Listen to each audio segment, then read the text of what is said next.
zaman dulu nggak boleh ada orang pribumi jadi bekerja jadi pelayan, nggak boleh. Pelayan harus orang ilalan, mereka orang asing. Sekarang sebaliknya. Ya. Sebaliknya sih. Tapi tradisi Nusantara itu masih ada yang melanjutkan. Brunei, Malaysia itu sama mereka. Ya. Pelayan-pelayan di Brunei dan Malaysia tidak boleh warga negara Brunei, warga negara Malaysia. Harus orang asing. Nah, celakanya orang kita Indonesia. Sistem masyarakat zaman dulu itu ada 7 lapis golongan. Kasta Atau warna. Yang paling tinggi golongan Brahmana, yaitu golongan orang suci yang mereka itu hidup di pertapaan, ya, di padepokan, di asrama, di tempat-tempat itu, di mana mereka itu hidup meninggalkan keduniawian. Gitu. Termasuk orang-orang pengamal ajaran Hindu yang sudah meninggalkan kehidupan dunia yang disebut dengan nama Wanaprastha itu masuk golongan ini, kaum Brahmana ini. Nah, inilah yang punya kewenangan untuk bicara soal agama, bicara soal pendidikan macam-macam ini kalangan Brahmana. Di bawah Brahmana ada golongan Ksatria, di mana Ksatria ini golongan yang khusus ngurusi negara, ngurusi kerajaan, jabat. Ya. Golongan ini tidak diperbolehkan punya kekayaan pribadi, tapi kebutuhan mereka dijamin oleh negara, dicukupi. Kebalikannya dari sekarang ya. Karena itu nggak ada istilah korupsi itu. Itu kan bahasa Eropa korupsi. Bahasa sini nggak ada. Kenapa? Pejabat nggak boleh kaya. Tidak dicukupi tapi. Tidak dicukupi. Nah, itu. Nah, contohnya kalau untuk zaman modern seperti Bung Karno dulu. Dia begitu lengser keluar dari istana, yang nggak punya rumah pribadi atau enggak ada. Ya, saya dulu wartawan di Jawa Pos itu, saya pernah wawancara dengan tokoh-tokoh lama, termasuk dengan mantan Gubernur Jawa Barat, Jawa DKI, Pak Ali Sadikin. Dia mengatakan tahun 69 ketika saya masih menjabat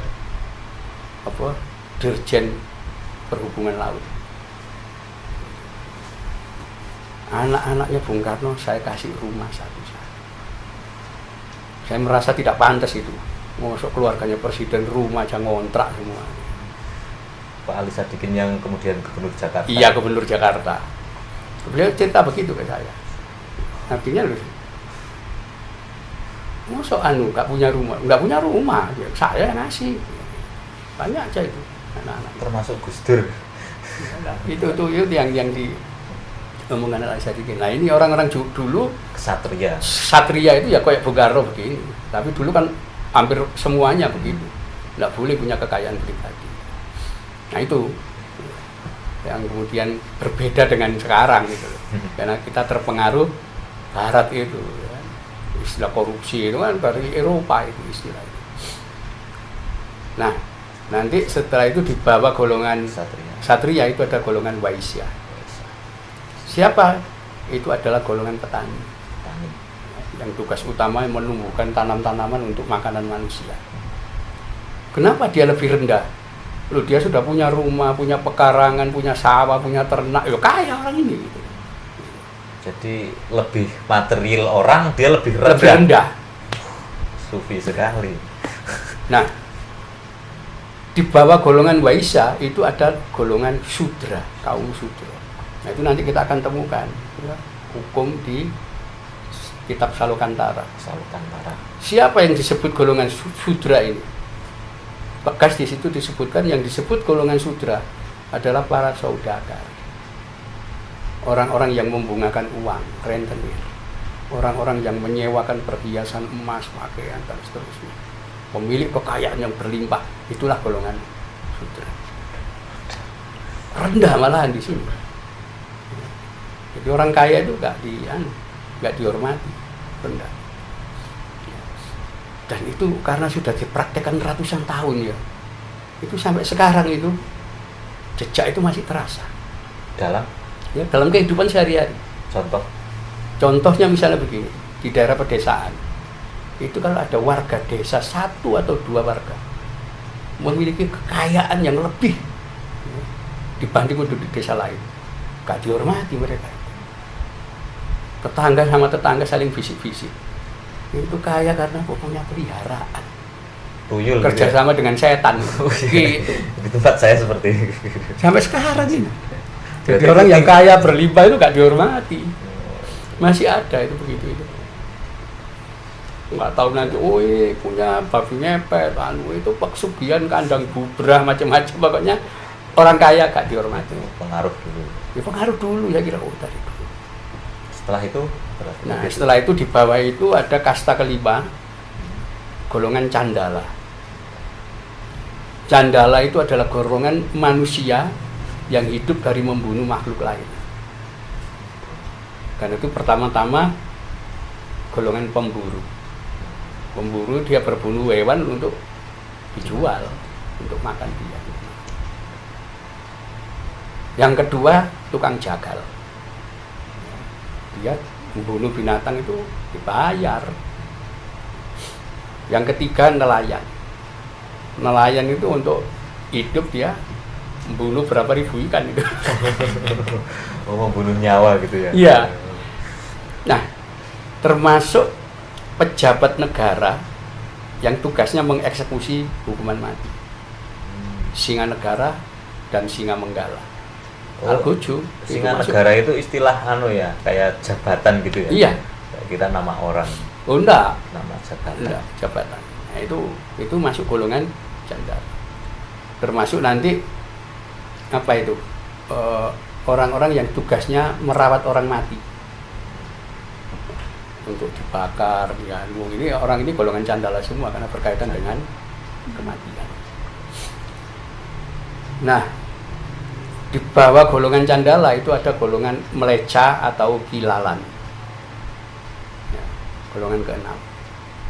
Siapa mereka itu? Semua orang asing yang tinggal di wilayah Nusantara adalah golongan meleca. Mereka tidak boleh jadi tuan, tidak boleh jadi itu. Mereka harus jadi kilalan, jadi pelayan. Jadi zaman dulu tak boleh ada orang pribumi bekerja jadi pelayan, tak boleh. Pelayan harus orang kilalan, mereka orang asing. Sekarang sebaliknya. Ya? Sebaliknya sih. Tapi tradisi Nusantara itu masih ada yang melanjutkan. Brunei, Malaysia itu sama mereka. Iya. Pelayan-pelayan di Brunei dan Malaysia tidak boleh warga negara Brunei, warga negara Malaysia. Harus orang asing. Nah, celakanya orang kita Indonesia. Ya. Itu aturan zaman kuno emang masih berlaku. Jadi tidak ada itu warga negara Brunei jadi pelayan itu nggak boleh. Harus orang asing. Kenapa? Karena aturan dari zaman dulu kayak begitu. Baru nanti kasta ke-7 paling bawah. Apa itu paling rendah? Golongan tuca. Yaitu penipu, maling, begal, rampok, itu golongan paling bawah. Semua sudah diberi tempat sendiri-sendiri. Jangan sampai orang golongan bawah, maling, rampok ini ikut ngurusi negara. Nggak boleh. Jangan sampai golongan rampok, maling ini masuk ke golongan sudra ngurusi perdagangan. Nggak boleh. Pasti ngerampok, pasti mencuri, pasti karuan itu nanti. Pedagang suruh ngurusi negara gitu. Tidak boleh. Juga tidak boleh. Nah, itulah kenapa dari zaman dulu itu selalu tertib. Sistem-sistem kekuasaan yang berlangsung zaman Sriwijaya, Mojopahit, nanti dari Mojopahit turun ke Demak, ke Cirebon, ke Banten, itu tertib semua. Kenapa? Karena mengikuti aturan ini. Nah itu. Nah ini kan baru kita ancur-ancuran itu setelah ada sekolah kan. Gak peduli orang golongan bawah, kalau punya ijazah ngurusi negara dia. Akhirnya turunan rampok negara nih. Turunan maling ya mencuri mereka dimanapun. Jadi nah, itulah kenapa Islam tidak bisa berkembang di sini. Kenapa? Ada teori Islam dikembangkan saudagar, gak mungkin. Saudagar itu golongan bawah kok, golongan sudra. Apalagi saudagar asing, kasta ke-6, nggak boleh bicara agama mereka. Agama itu urusan orang nomor 1, Brahmana. Di situ. Nah, inilah selama ratusan tahun Islam sulit berkembang itu karena terhambat oleh sistem sosial. Baru zaman Wali Songo. Kenapa? Menduduki posisi Brahmana. Siapa? Guru suci. Guru suci itu dalam bahasa Kawi, Jawa kuno, susuhunan. Itu nama yang susu. Akhirnya jadi sunan. Dari sunan itu. Susuhunan. Iya. Susuhunan itu guru suci, artinya dia sudah mendiksa membaiat orang. Nah, dengan kedudukan sebagai Brahmana ini, ya, susuhunan ini, ya bicara soal agama, berkembang cepat. Apalagi Islam itu agak mirip dengan agama Kapitayan, dasar-dasarnya agak